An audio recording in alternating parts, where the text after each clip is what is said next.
Hey guys, this is Team Pile Driver. Have you ever wondered why CU Go Trip participants should study nonverbals? Well, hey, good thing you're here, because we're gonna freaking tell you. Every year, Cornerstone University sends students out on a variety of Go trips to locations like Memphis, Chicago, Kosovo, Jamaica, India, and Zambia. Going on these trips can be a great opportunity for students to have their eyes opened to different cultures and ways of life. However, because these students are traveling to cultures they are not familiar with, they might not be they might not always know the appropriate and inappropriate nonverbal communication to use. Our team proposes that CU establish a curriculum for students who sign up to go on Grow trips to teach them about the power and usage of nonverbals in the culture which they are visiting. Students who better understand the culture they are visiting will be better equipped to serve them well. To back up our proposal, we looked at two different studies done by two teams of acclaimed scientists on the impact of nonverbal communication and its variation among different cultures. Our first study is titled Cracking the Nonverbal Code Intercultural Competence and Gesture Recognition Across Cultures. So, the overall experiment for study number one, researchers wanted to see if the length of stay in a certain country would impact an individual's ability to recognize gestures. The researchers hypothesized two different things. The first one was there will be a positive relationship for non natives between length of stay in a foreign setting and gesture recognition accuracy. The researchers also hypothesized that the ability to accurately distinguish between valid and invalid gestures in a foreign culture will be associated with higher levels of perceived intercultural communication competence assessed by A. Non natives themselves and B. Native observers. There were 562 participants within this study. The participants were business students from a university in the western U.S. Within the participants were 285 native born Americans and 223 non native students. So the students took a GRT test, which stands for Gesture Recognition Task. The GRT test was administered in a large classroom where students watched a video of an actor showing 28 different nonverbal gestures. The students would have to decide whether or not the gestures were fake or not. The results of the study showed that for 19 of the 27 gestures, natives were more accurate than non natives with least marginal significance. Afterwards, the non native participants filled out a questionnaire that addressed three things. The first was their level of intercultural communication. For example, a question about this would say, it is often hard for me to understand the subtleties and nuances of everyday communication in the US. The second thing they assessed was their level of satisfaction in the new culture. An example of a statement like this would say, I am very satisfied with my progress in my courses at school in this new culture. And the third thing they assessed was their general level of comfort abroad. And this would look like, I feel more confident with people from my native culture than I do with Americans. The sample size for this test was there were 562 undergraduate students within the business division at a large university in the western U.S. participated in taking the GRT test. Again, within the participants were 285 native-born Americans, 223 non-native students. The large amount of participants will contribute to the reliability of the study, along with the fact that it will give experimenters more variation between results. So the assignment of subjects. These students participated in the study as a voluntary classroom activity. The voluntary nature of the experiment increases reliability. However, the students who volunteered could have had a bias toward wanting to be in the experiment compared to a group of participants who were chosen at random. For the variables for the experiment, the independent variable was the type of gestures and whether they are real or fake. The dependent variables were the native students and non-native students' responses, along with the non-native students' length of time in the country. Overall, the students participated in the experiment in a large classroom. The results of the study found that for 19 of the 27 gestures, natives were more accurate than non-natives with least marginal significance. There were 7 gestures with no significant differences between the native and non-natives. Even in the absence of the 7 gestures, natives still outperformed non-natives. The results showed an overall positive correlation between length of stay in a foreign country and gesture recognition, and it also showed that the higher perceived intercultural communication competence is assessed by non-natives themselves and other natives had a positive association with gesture recognition accuracy.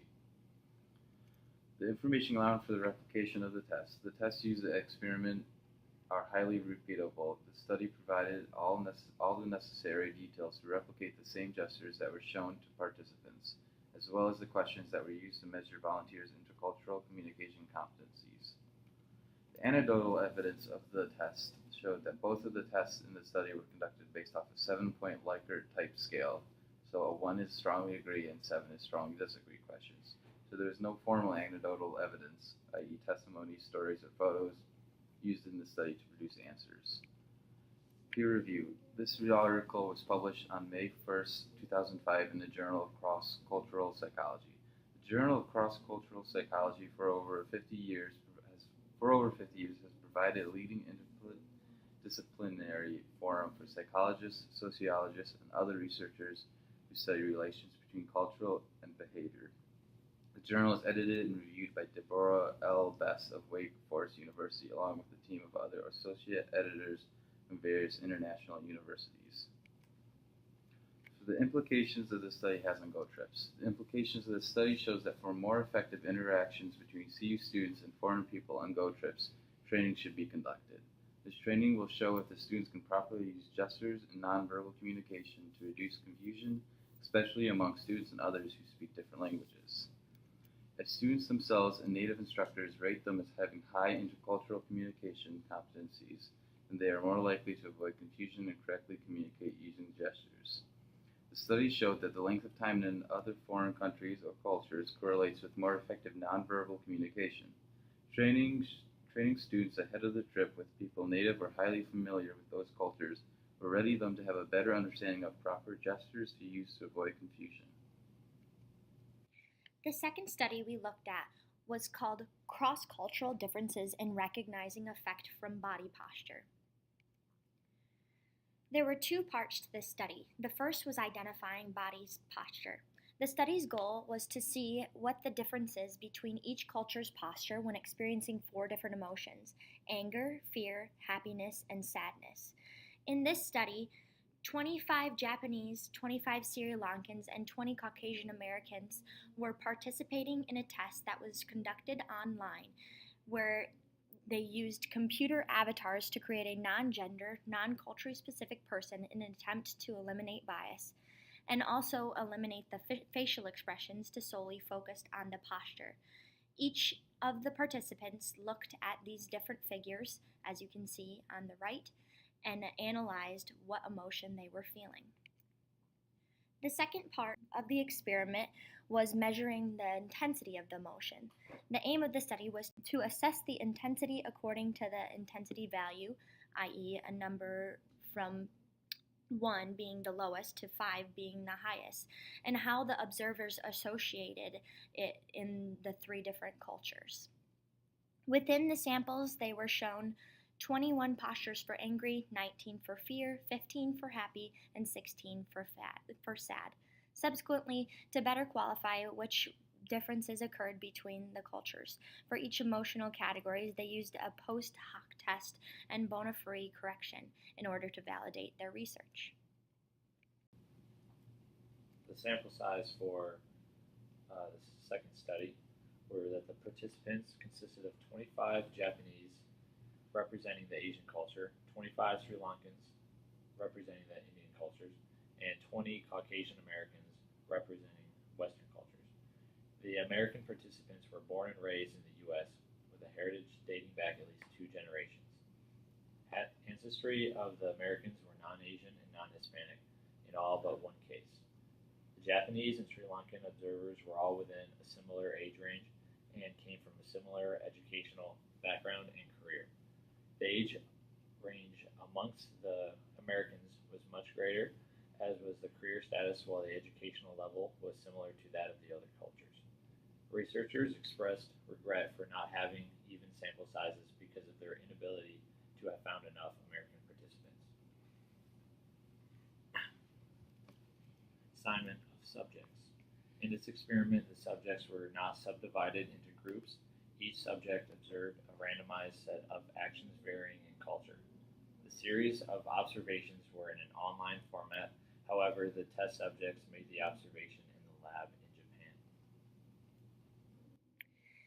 For the controlled variables, our independent variable was looking at the different actors and subjects from the three cultures, Sri Lankan, Japanese, and American, and the dependent variable was their ability to recognize emotion based off the cultural perceptions. The results showed that the three cultures obtained a moderate level of agreement when judging posture according to a set of predefined emotional categories. This showed evidence to indicate that emotions are both universal and culturally specific. The Japanese and Sri Lankan observers recognized emotions as well, or even better, as the U.S. recognized negative emotions as well as, or even better than the U.S. observers. Japanese also tended to rate emotions at a higher intensity than did the others. Information allowing for replication for the second study. Yes, we believe it can be replicated. All of their steps were detailed enough for other scientists to go through and replicate the experiment.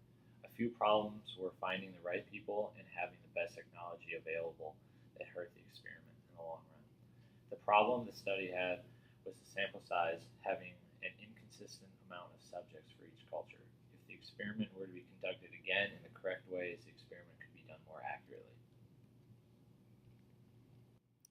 The anecdotal evidence of the experiment did include several graphs and charts noting the differences in response to the varied avatar pictures. In each part of the experiment, it showed the actions seen by participants and a graph of the responses. Relating it back to the bias, we believe the bias could be as follows. The collection of the set of postures should have included relatively equal numbers of actors from each of the cultures in order to it have been more credible. For this study, it was difficult for them to find enough Sri Lankan and American actors as the study was conducted in Japan. There was also a chest sensor issue with the actors, and it could have not picked up some of the emotions that were in the posture, and it could have been proved problematic for the results. Proof of peer review for study 2. This experiment was funded by grants and aid for scientific research from the Japanese Society for the Promotion of Science, granted to Nadia Bianchi Birdhouse. Andrea Kleinsmith and Ravindra De Silva were from the Database Systems Laboratory at the University of Atsu Atsu Wakamatsu. Nadia Bianchi Birdhouse is from UCL Interaction Center at the University College London, and also Nadia Bianchi Birdhouse worked with both universities. Applications for Go trips for the second study. This study proves useful in showing how different cultures perceive a variety of actions, although in the study they found that in some aspects cultures view emotions similarly. They also found that there were differences in the perceptions of the actions and emotions displayed. For example, we see in the study that in the Japanese culture, because of their background, they tended to rate less exaggerated emotions with more intensity. Being able to understand and perceive that others may interpret students' reactions and emotions differently can help them better interact with other cultures and show more understanding and hospitality within the cultures they visit. Thank you for listening. This is LaBove. Levine. Lyle. Locklear, and we're Team Pile Driver.